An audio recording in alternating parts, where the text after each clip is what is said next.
Cina ogah bertahan, siap serang total gawang timnas Indonesia di GBK. Laga panas antara timnas Indonesia dan Cina di kualifikasi Piala Dunia 2026 semakin mendekat. Dan pelatih Cina, Branko Ivankovic, telah mengirim pesan yang cukup jelas. Mereka tidak akan bermain bertahan. Dalam konferensi pers jelang pertandingan, Ivankovic menegaskan bahwa Cina membutuhkan kemenangan dan harus mencetak gol, bukan hanya bertahan menunggu kesempatan. Cina saat ini berada di posisi yang kurang menguntungkan, menempati dasar klasemen sementara grup C dengan 6 poin, terpaut 3 angka dari Indonesia yang ada di posisi keempat. Maka dari itu, Ivankovic menginstruksikan anak asuhnya untuk bermain menyerang penuh saat bertandang ke Stadion Utama Gelora Bung Karno pada 5 Juni 2025. Kalau ingin lolos, langkah pertama adalah menang atas Indonesia. Itu berarti kami harus bermain menyerang dan disiplin sepanjang pertandingan, ujar sang pelatih. Namun, tentu timnas Indonesia juga tidak akan tinggal diam. Skuad Garuda yang kini ditangani Patrick Kluivert paham betul betapa pentingnya laga ini. Bermain di kandang sendiri dengan dukungan puluhan ribu supporter, para pemain Indonesia akan tampil habis-habisan untuk mengamankan poin dan membuka peluang lolos ke babak keempat. Jadi, jangan harap pertandingan ini akan berjalan biasa saja. Dua tim dengan misi besar akan saling menguji, dan siapa yang paling siap secara mental dan taktik, dialah yang akan melangkah lebih jauh.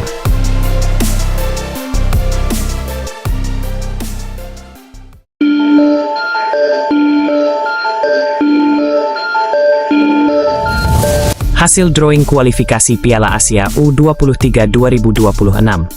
Timnas Indonesia U23 satu grup dengan Korea Selatan. Drawing babak kualifikasi Piala Asia U23 2026 resmi digelar di markas AFC, Kuala Lumpur, Malaysia, pada Kamis, 29 Mei 2025. Hasil undian menempatkan Timnas Indonesia U23 dalam grup C bersama 3 negara lainnya, dan salah satunya menjadi lawan tangguh yang sudah cukup dikenal reputasinya, Korea Selatan U23. Selain Korsel, Garuda Muda juga akan menghadapi Laos dan Macau, dua tim yang meskipun di atas kertas dianggap lebih lemah, tetap tidak bisa diremehkan begitu saja.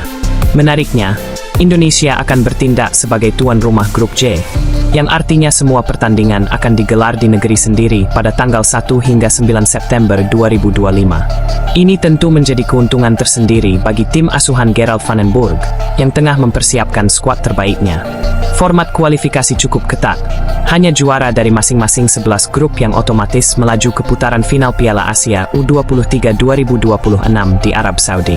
Namun, ada juga kesempatan lewat jalur runner-up terbaik, di mana 4 tim dengan posisi kedua terbaik akan diberi tiket tambahan ke turnamen utama. Meski opsi itu tersedia, tentu akan lebih ideal jika Indonesia bisa mengamankan status juara grup agar tidak bergantung pada hitung-hitungan tipis di klasemen akhir. Kini, semua mata tertuju pada Coach Van den Burg dan skuad Garuda Muda. Mampukah mereka menjawab tantangan besar ini dengan performa yang solid dan konsisten? Semoga saja dukungan penuh dari publik tanah air bisa menjadi energi tambahan yang membawa mereka terbang ke panggung Asia tahun depan.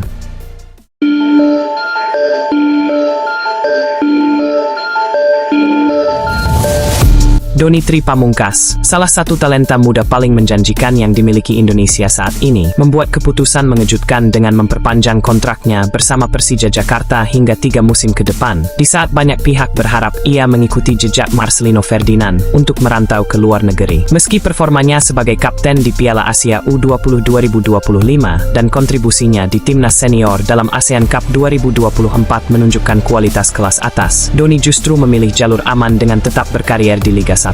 Keputusan ini menimbulkan tanda tanya, karena di usianya yang masih sangat muda, seharusnya Donny memanfaatkan momentum untuk mencari tantangan baru di kompetisi luar negeri, baik di Eropa maupun Asia, demi memperkaya pengalaman, membentuk mentalitas, dan membuka jalan lebih besar ke skuad utama timnas Indonesia. Berkaca dari langkah Marcelino yang sempat dikritik karena meninggalkan timnas demi bermain di Belgia, namun kini justru menuai hasil positif dalam perkembangan karirnya, keputusan Donny untuk tetap di dalam negeri terasa terlalu cepat untuk merasa nyaman. Sepak bola modern menuntut pemain muda berani keluar dari zona nyaman, dan bertahan di kompetisi lokal bisa membuatnya tertinggal dalam persaingan dengan pemain-pemain Indonesia lain yang kini mulai bersinar di luar negeri.